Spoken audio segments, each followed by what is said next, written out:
53 برس کی عمر میں آپ نے مکہ سے مدینہ کی ہجرت فرمائی اور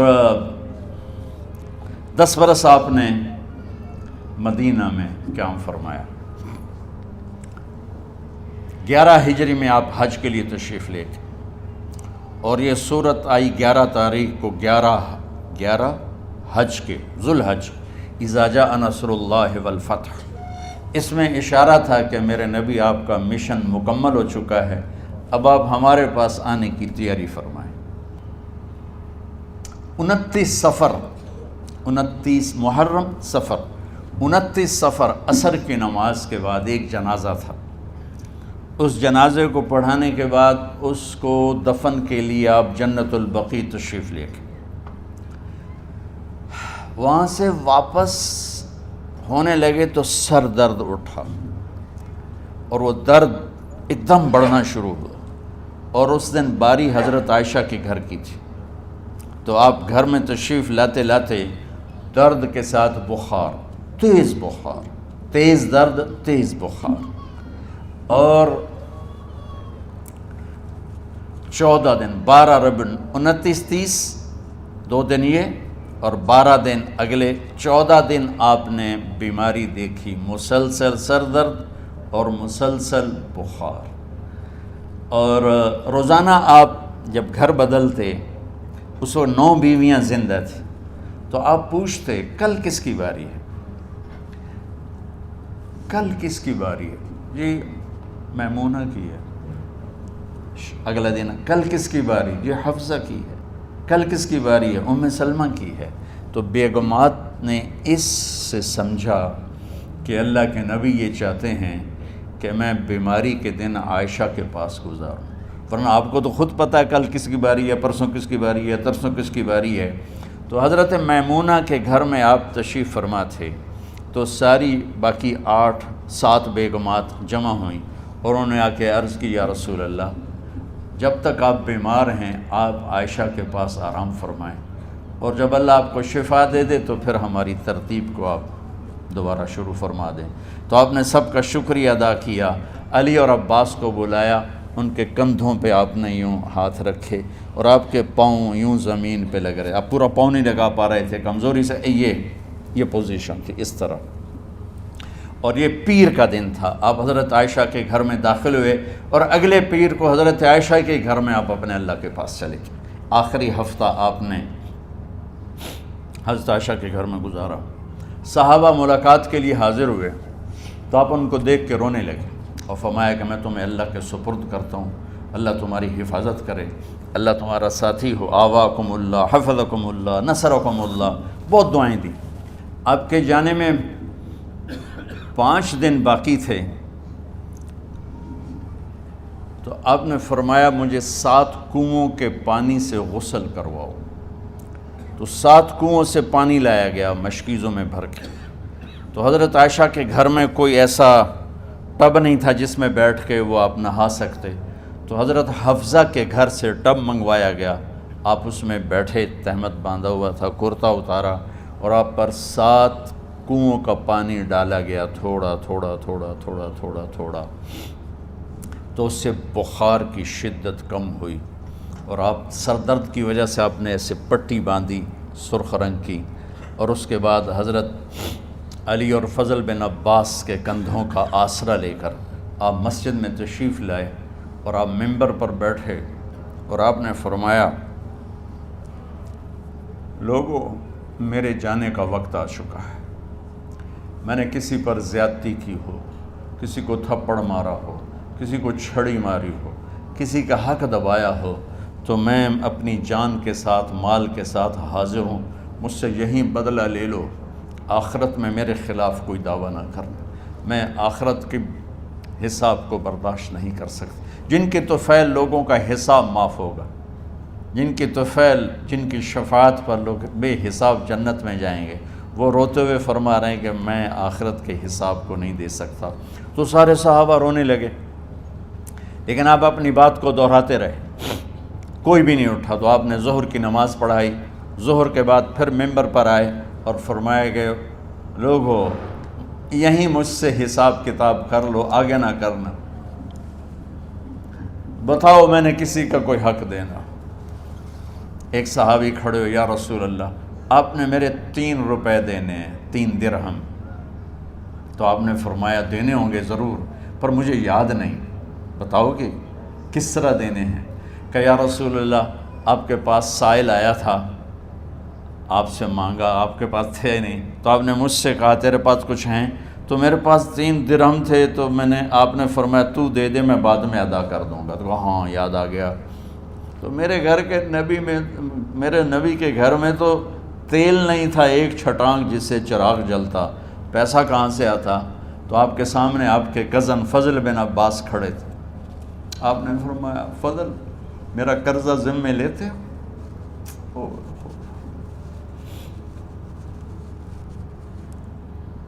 جن کے لیے کائنات سجائی گئی، جنت کی چابیاں جن کو پکڑائی گئیں، جاتے ہوئے 3 روپے دینے کی ہمت نہیں تھی۔ کہا فضل میرا قرضہ ذمے لیتے ہو؟ کہا جی یا رسول میں اپنے ذمے لیتا ہوں۔ کہا اس سے لے لینا۔ آپ گھر تشریف لے گئے، نماز کے لیے آتے تھے، پڑھاتے تھے۔ جمعرات کو عشاء کی نماز پڑھانے کے لیے اٹھ نہیں سکے، گر گئے، پھر اٹھنے لگے، اٹھ نہیں سکے، گر گئے، پھر اٹھنے لگے، اٹھ نہیں سکے۔ تو آپ نے فرمایا ابو بکر سے کہو نماز پڑھائے، عشاء کی نماز۔ ابو بکر ذرا پیچھے کھڑے تھے، عمر آگے کھڑے تھے، تو لوگوں نے کہا نماز ہی پڑھاونی، کوئی پڑھا دے وے، تو انہیں حضرت عمر کو آگے کیا، انہوں نے کہا اللہ اکبر۔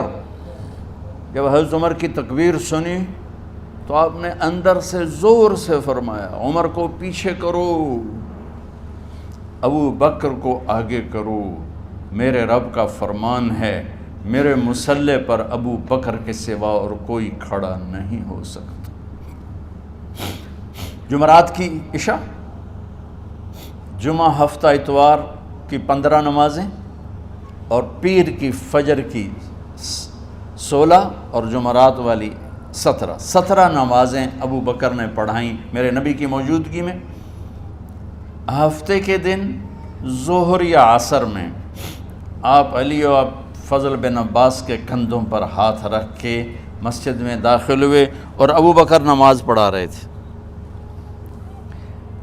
ادھر محسوس ہوا کہ اللہ کے نبی آ رہے ہیں، تو ابو بکر نے یوں پیچھے ہٹنا شروع کیا ایسے تاکہ مصلی سے ہٹ جائیں، تو آپ نے ایسے ہاتھ کا اشارہ فرمایا کہ کھڑے رہو، ہٹو نہیں، کھڑے رہو۔ تو وہ پھر آگے مصلی پر آ گئے، تو آپ تشریف لائے اور الٹے ہاتھ ابو بکر کے ساتھ بیٹھ کر آپ نے ظہر یا عصر کی 4 رکعت نماز ابو بکر کی امامت میں ادا فرمائی۔ یہ آپ کی آخری نماز تھی مسجد کے اندر امت کے ساتھ اور تشریف لے کے۔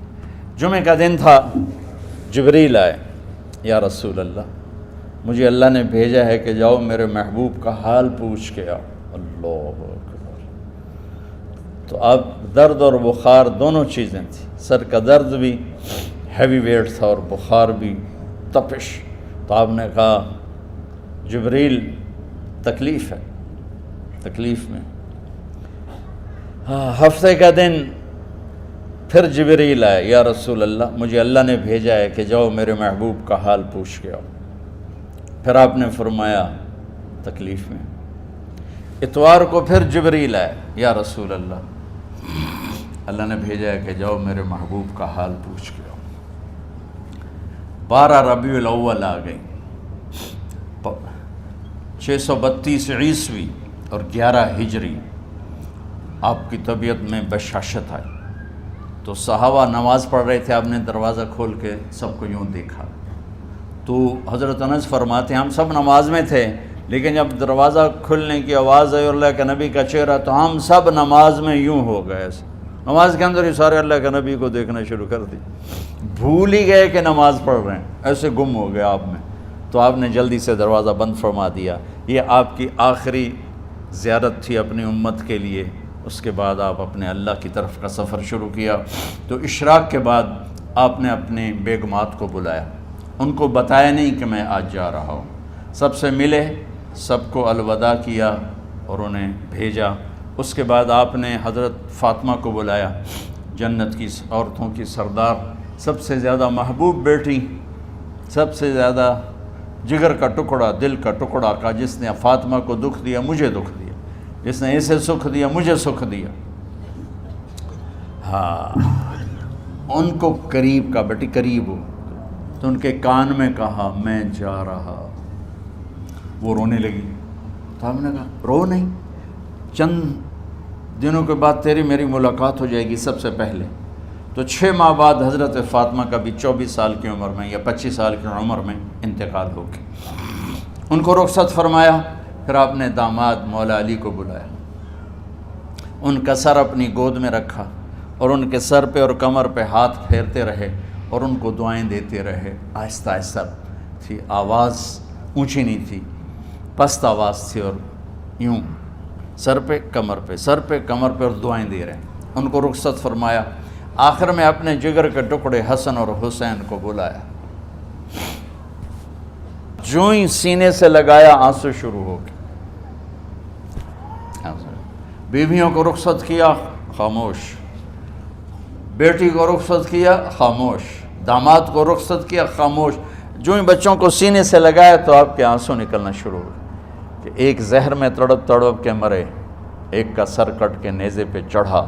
میرے نبی آگے آنے والے زمانے میں دیکھ رہے تھے کہ میرے بچوں کے ساتھ کیا ہونے والا ہے، اس پر آپ بے قرار ہو کر روئے، بولے کچھ نہیں، ان کو بھی رخصت فرما دی۔ جب وہ چلے گئے تو جبریل آ گئے، یا رسول اللہ، باہر ملک الموت دروازے پر کھڑا ہے، اندر آنے کی اجازت چاہتا۔ تو آپ نے فرمایا آ جائے، میں نے کب روکا؟ تو ملک الموت اندر آیا، ایک فرشتہ اور بھی تھا، کہا السلام علیکہ یا رسول اللہ، یا رسول اللہ میں آپ کو سلام پیش کرتا ہوں، میں نے کبھی کسی کو سلام نہیں کیا۔ آپ کے رب نے فرمایا جب جاؤ تو اجازت لے کے جانا، بن اجازت اندر نہ جانا، میں کبھی کسی سے اجازت نہیں لیتا۔ اللہ تعالیٰ نے فرمایا آنا چاہیں تو لے آنا، رہنا چاہیں تو چھوڑ کے آ جانا، یہ اختیار اللہ نے کبھی کسی کو نہیں دیا، آپ پہلی اور آخری ہستی۔ تو آپ نے فرمایا اگر میں اجازت دے دوں تو میری جان نکالو گے؟ کہا جی نکالو، میں تو اللہ کے امر کا پابند۔ تو آپ نے جبریل سے پوچھا کیا کہتے ہو، تم کیا کہتے ہو؟ جبریل نے کہا یا رسول اللہ، اللہ آپ کی ملاقات کے شوق۔ سبحان میرے بھائی بہنوں، اللہ سے یہ دعا کیا کرو، یا اللہ ایسی موت دے جب جانے کا وقت ہے تو تو ہماری ملاقات کے شوق میں ہو۔ ایک صحابی کا انتقال ہوا، آپ نے ان کی قبر پہ جا کے یہ دعا کی، یا اللہ طلحہ جب تیری بارگاہ میں پیش ہو تو اسے دیکھ کے مسکرائے، یہ تجھے دیکھ کے مسکرائے، سارے دکھ درد دور ہو جائیں گے۔ تو جبریل بولے یا رسول اللہ، اللہ آپ کی ملاقات کے شوق میں۔ آپ نے فرمایا جاؤ اللہ سے پوچھ کے آؤ میرے بعد میری امت کے ساتھ کیا کرے گا، جاؤ پوچھ کے آؤ حسن حسین کے ساتھ کیا کرے گا۔ یہ پوچھنا، ہر کوئی اپنے بچوں کو یاد کرتا، مرنے والے بچوں کو یاد کر، بچے میلاد۔ میرے والد اچانک ہارٹ اٹیک میں فوت ہو گئے تو ہماری بہنیں موجود نہیں تھیں، میری 2 بہنیں، تو میرے والد بار بار کہتے میری دھیاں مینوں ملا دیو، میری دھیاں مینوں ملا دیو۔ اور میرے نبی نے کہا میری امت کا مجھے بتاؤ پہلے کیا کرو گے؟ حسن حسین کا نہیں کہا، جن کو ذبح ہوتے بھی دیکھا، زہر میں تڑپتے بھی دیکھا۔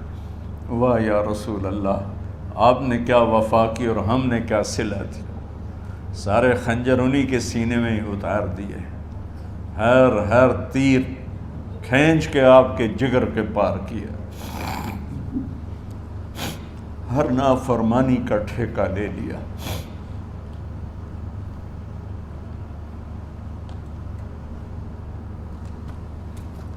آؤ پوچھ کے آؤ میرے بعد میری امت کا کیا کرے گا.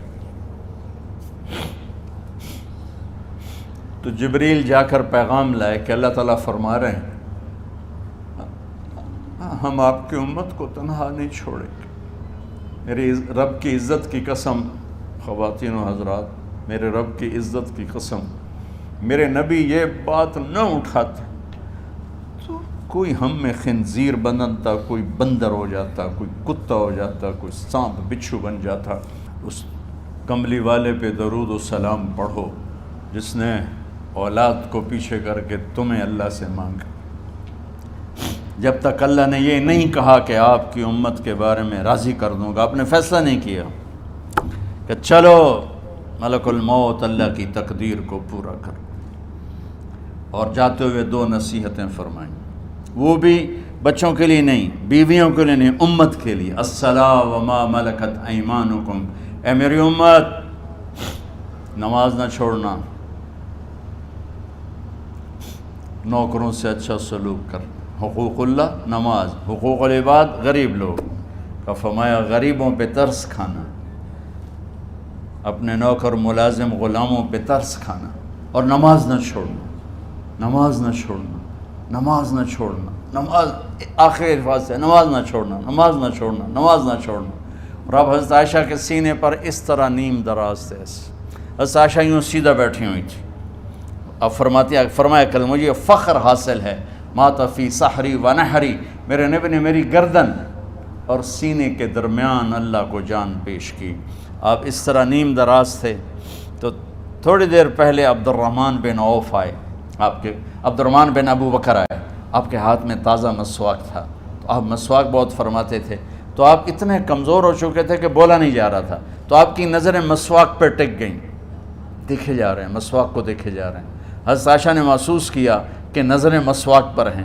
تو کہا یا رسول اللہ اب مسواک کرنا چاہتے ہیں. تو آپ نے حضرت عائشہ نے اب بھائی سے لے کر وہ لکڑی اور اپنے منہ میں چبائی اور آپ کے منہ میں اس طرح کر کے خود چلائی. کہا میں وہ خوش قسمت ہوں جس کا لعاب آخری غذا تھی جو میرے نبی کے منہ میں گیا، وہ حضرت ام عائشہ کا لعاب مبارک تھا. اور پھر اس کے بعد اگلا یہ سارا واقعہ ہوا.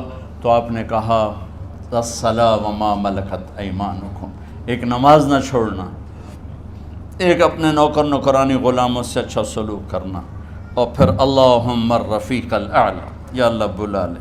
جب آپ نے اعلان کیا کہ چلو تقدیر کو پورا کرو، تو جبریل بھی غمگین ہو کر کہنے لگے یا رسول اللہ پھر میرا بھی آج دنیا میں آخری دن ہے، آج کے بعد میں بھی کبھی اس دنیا میں لوٹ کے نہیں آؤں گا، یعنی وحی کے ساتھ. آپ کی آنکھیں بند ہوئیں. حضرت عائشہ رضی اللہ تعالیٰ عنہ کی چیخ نکلی تو ساری بیگمات دوڑی دوڑی آئیں. تو آپ کی منزل پوری ہو چکی تھی. تو آپ کو لٹایا گیا اور چادر ڈال دی گئی. ابو بکر رضی اللہ تعالیٰ عنہ اپنی دوسری بیگم کے پاس گئے تھے عوالی، 3-4 میل پتہ چلا. تو وہاں سے گھوڑے پر وہ دوڑتے ہوئے آئے اور آ کر آپ کے ماتھے سے چہرے سے کپڑا ہٹایا اور آپ کے ماتھے پر بوسہ لیا. تو آپ کے آنسو ماتھے پر گرے. کوا و نبیہ وا خلیلا وا صفیہ، ہائے میرا نبی، ہائے میرا دوست، ہائے میرا خلیل، ہائے میرا جگر. کہ یا رسول اللہ آج کے بعد آپ کوئی دکھ نہیں دیکھیں. جب آپ درد سے بے قرار تھے اور بی بی فاطمہ رضی اللہ تعالیٰ عنہ ساتھ بیٹھی تھیں، تو آپ کی بے قراری کو دیکھ کر وہ رونے لگی کہ ہائے میرے ابا کا درد، ہائے میرے ابا کا درد. تو میرے نبی نے کہا ما علی ابی کی کرب بعد اليوم، بیٹی آج تیرے باپ کے دکھ کا آخری دن ہے، آج کے بعد کوئی دکھ نہیں دیکھیں گے. تو صدیق نے کہا آپ آج کے بعد کوئی دکھ نہیں دیکھیں گے. اب تشریف لے گئے مسجد میں تو کوہرام مچا ہوا تھا، کچھ گمسم تھے، اور عمر رضی اللہ عنہ تلوار اٹھائے ہوئے تھے. جو کہے گا اللہ کا نبی فوت ہوگا میں سر اڑا دوں گا، وہ فوت نہیں ہوئے، وہ اللہ کے پاس گئے. ایک جنونی کیفیت پیدا ہوگی، وہ واپس آئیں گے، سارے کفار سے جہاد کریں گے. تو ابو بکر ممبر پر آئے، کہا عمر بیٹھ جاؤ. عمر کہنے لگے نہیں بیٹھتا، انکار نہیں بیٹھتا، اور تلوار ایسے. سبحان اللہ، واہ صدیق واہ. آپ نے ممبر پہ کھڑے ہو کر کیا سونے سے بھی لکھے جائیں تو کم ہے، قیمت اس سے زیادہ ہے. میرے صدیق نے کہا لوگو من کان یعبد محمدا فإن محمدا قد مات، جو محمد کی پوجا کرتے تھے تو آج محمد کو اللہ نے موت دی تھی۔ ومن کان یعبد اللہ فإن اللہ حی لا یموت، اور جو اللہ کی پوجا کرنے والے ہیں وہ یاد رکھو ان کا اللہ زندہ ہے، موت سے پاک۔ پھر آپ نے اِنَّکَ مَیَّتٌ وَإِنَّهُمْ مَیَّتُونَ، میرے محبوب آپ کو بھی موت آئے گی اور ان سب کو موت آئے گی۔ حضرت عمر فرماتے ہیں جب میں نے یہ آیت سنی تو میں یوں نہیں گرا، ایسے گرا سیدھا، ٹانگوں سے جان نکل گئی تو یوں گرے ایسے یوں، اور کہنے لگے مجھے یقین ہو گیا کہ موت آ گئی اور اللہ کے نبی ہمیں چھوڑ کے چلے گئے۔ غسل کون دے، کیسے دے؟ اہل بیت نے غسل دینا تھا۔ آپ کے کپڑے اتار کے غسل دیا جائے یا جو آپ نے کپڑے پہنے ہیں اسی میں غسل دیا جائے تو پریشان ہے، کیا کیا جائے؟ سب پہ اونگ طاری ہو گئی، ایک دم سب کو نیند آئی اور غیب سے آواز آئی کہ ہمارے نبی کو کپڑوں سمیت غسل دیا جائے۔ آپ کے بدن مبارک سے کپڑا نہیں اتارا، کوئی اتارے نہیں، تو اس آواز پر سارے بیدار ہوئے۔ تو حضرت عباس، فضل بن عباس، شقران آپ کے غلام، اور اسامہ بن زید اور علی بن ابی طالب آپ کو غسل دینے والے تھے۔ حضرت علی آپ پر پانی ڈال رہے تھے اور فضل بن عباس جسم کو مل رہے تھے، اور حضرت علی ساتھ ساتھ روتے ہوئے یا رسول اللہ آپ نے ہی ہمیں صبر کا حکم دیا، اگر آپ ہمیں صبر کا نہ کہتے تو آج ہم دنیا کو رو کے دکھاتے، اور آج ہم دنیا کو اپنا غم دکھاتے کہ کس طرح غم کیا جاتا ہے۔ اور یا رسول اللہ آپ کے جانے پر وہ نقصان ہے جو قیامت تک نہ پہلے ہوا نہ بعد میں ہوگا کہ آپ کے بعد نبوت کا دروازہ بند ہو گیا۔ اس طرح پانی بھی ڈال رہے تھے اور روتے بھی جا رہے تھے، اور فضل بن عباس وہ آپ کے پہلو بدل کر ہاتھ مل رہے تھے، ہاتھوں سے مل رہے تھے۔ قبر کے کھودنے کا وقت آیا تو وہ لحد ہوتی ہے، کھڈا کھود کے پھر سائیڈ میں کھڈا کھودا جاتا ہے، اور ایک ہوتا اسٹریٹ جیسے ہمارے ہاں ڈال کے اوپر وہ سلیب ڈال دیتے ہیں، تو کیسے بنائی جائے؟ تو ابو طلحہ رضی اللہ تعالیٰ عنہ قبر بناتے تھے وہ والی لحد والی، تو فرمایا جو پہلے آ جائے گا نا وہی قبر تیار کر لے۔ تو ابو طلحہ پہلے آ گئے تو لحد والی قبر تیار کی گئی، اور آپ کے کفن دینے کے بعد وہی وہ سب چلے گئے۔ اس کے بعد باری باری اہل بیت، ان کی خواتین، ان کے بچے، پھر مہاجرین، ان کے خواتین، ان کے بچے، ان کے نوکر، پھر انصار، ان کی خواتین، ان کے بچے، ان کے نوکر۔ تو پیر اور منگل یہ 2 دن سارے گزر گئے، اور منگل کو عشاء کے بعد جا کر یعنی بدھ کی رات آپ کی تدفین کا وقت آیا۔ تو جب آپ کو قبر میں اتار دیا گیا تو مغیرہ بن شعبہ رضی اللہ عنہ کھڑے تھے، انہوں نے اپنی انگوٹھی اتار کے اندر پھینک دی لحد۔ تو پھر کہنے لگے علی کہ میری انگوٹھی نیچے گر گئی ہے، اٹھا لوں۔ ایک بہانہ کیا نبی کو بوسہ لینے کا، انگوٹھی پھینک کر فرمانے لگے علی وہ میری انگوٹھی گر گئی ہے، اٹھا لوں۔ سب دیکھ رہے تھے کہ پڑی ہوئی کہاں اٹھا لو، تو انگوٹھی کیا اٹھانی تھی، نیچے جا کر اللہ کے نبی کو لپٹ کے اور دھاڑ دھاڑ رونا شروع کیا۔ سب صحابہ کی چیخیں نکال دی۔ انگوٹھی تو ایک بہانہ ہی تھا، آخری شخص جس کا جسم نبی کے جسم سے ٹچ ہوا وہ مغیرہ بن شعبہ ہیں۔ تو پھر سب نے شور مچایا کہ باہر نکالو، باہر نکالو، باہر نکلو۔ باہر نکلے تو اینٹیں لگائی گئیں، پھر مٹی ڈالی گئی۔ تو جب واپسی ہوئی تو حضرت انس گزرے تو حضرت فاطمہ کھڑی تھیں، طابت نفوسکم ان حسیتم علی رسول اللہ التراب۔ انس کس جگر کے ساتھ تم نے نبی کو مٹی میں چھپا دیا، کس جگر کے ساتھ تم نے نبی کو مٹی میں چھپا دیا۔